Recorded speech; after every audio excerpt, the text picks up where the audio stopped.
नमस्कार, हरिओम. व्यक्तिविशेषमध्ये आपण आज जाणून घेणार आहोत श्री गुरुदेव रानडे आणि त्यांची नामस्मरण भक्ती. 3 जुलै हा गुरुदेवांचा जन्मदिवस. या निमित्तानेच आपण आज त्यांचं स्मरण करत आहोत.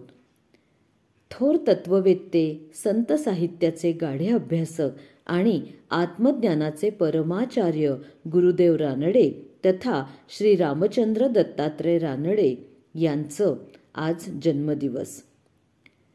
गुरुदेवांचा जन्म कर्नाटकातील पूर्वीच्या जमखंडी संस्थानात 3 जुलै 1886 रोजी झाला. उपजतच अतिशय बुद्धिमान, मॅट्रिकच्या परीक्षेत पैकीच्या पैकी गुण प्राप्त केले म्हणून जमखंडी संस्थांच्या वतीनं गावात हत्तीवरून साखर वाटण्यात आली होती.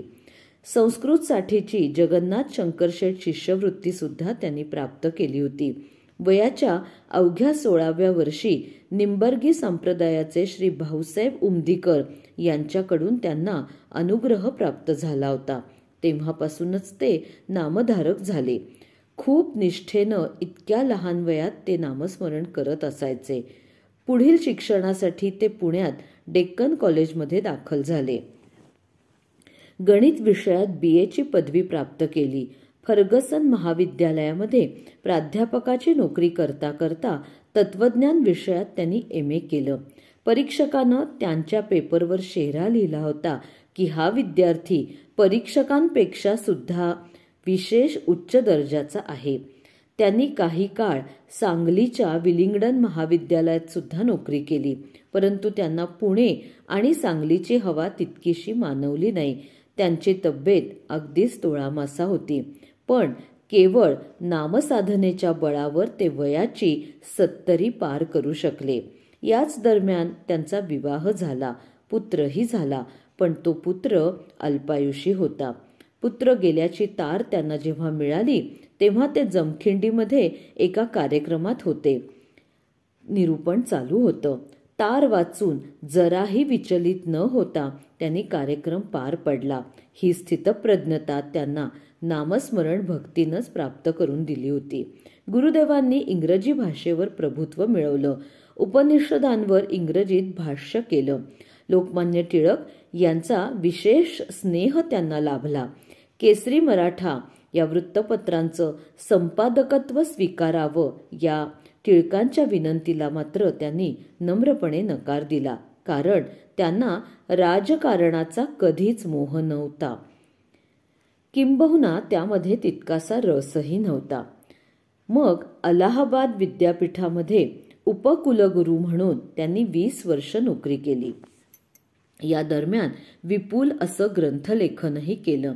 परदेशातील इंग्रजी प्रवचनांसाठी विशेष पुरस्कारासाठी गुरुदेव आणि डॉक्टर सर्वपल्ली राधाकृष्णन यांचं नामांकन झालं होतं, पण तिथे गुरुदेवांनी विनम्रपणे आपलं नाव मागे घेतलं. तेव्हापासून डॉक्टर सर्वपल्ली राधाकृष्णन यांच्याशी त्यांचा स्नेह जुळला, तो शेवटपर्यंत. उपराष्ट्रपती पदासाठी गुरुदेवांना विचारण्यात आलं होतं, पण गुरुदेव खरंच निर्मोही होते. नामसाधनेच्या आड येणारी सारी प्रलोभनं त्यांनी दूर सारली. निवृत्तीनंतर त्यांचे मन गुरुबंधू अंबुराव महाराज यांच्या सान्निध्यासाठी धाव घेत होतं. त्यांचं वास्तव्य कर्नाटकात निंबाळजवळ होतं. पुण्यात घर बांधण्यात मात्र गुरुदेव यशस्वी होऊ शकले नाहीत. अशा अस्वस्थ वेळी त्यांना त्यांच्या गुरूंनी स्वप्नदर्शन दिलं. निंबाळ इथं जागा घ्यावी असं सुचवलं. त्यानुसार गुरुदेवांनी निंबाळ इथं जागा खरेदी करून घर बांधलं. निंबाळ हे रेल्वे स्टेशन असल्यामुळे सोयीचं ठिकाण होतं. शहरी वस्तीपासून दूर, शांत असं हे गाव. गुरुदेवांना तिथली हवा मानवली आणि त्यांचे मन तिथं रमलं. आता या नवीन वास्तूत त्यांची नामसाधना चालू झाली. तिथं येणाऱ्या प्रत्येकानं नामसाधना करावी असा त्यांचा आग्रह असे. कुठलाही चमत्कार न करता त्यांनी नामधारकांना साक्षात्काराची अनुभूती करवली. निंबाळच्या ध्यानमंदिरात कट्ट्याचं नाम घेणं अशी प्रथा सुरू केली. टप्प्याटप्प्याने दिवसाचे 9 तास नाम घेण्याची तिथं परंपरा आहे. या नामसाधनेला जोड म्हणून मधल्या वेळात तिथं मनोभावे दासबोधाचं वाचन केलं जातं.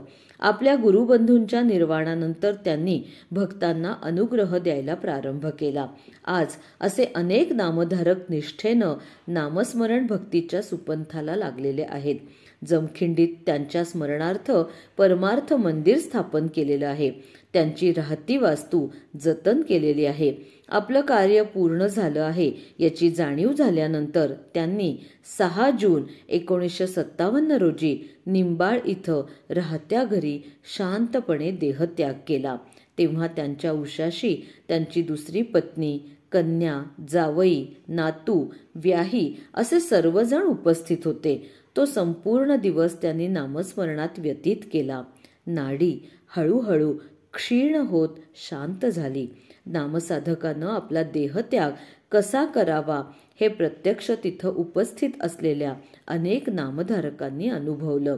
उपस्थित सर्व साधकही अखंड नामस्मरणातच तल्लीन झाले होते. रात्री कापूर आरती चालू झाली.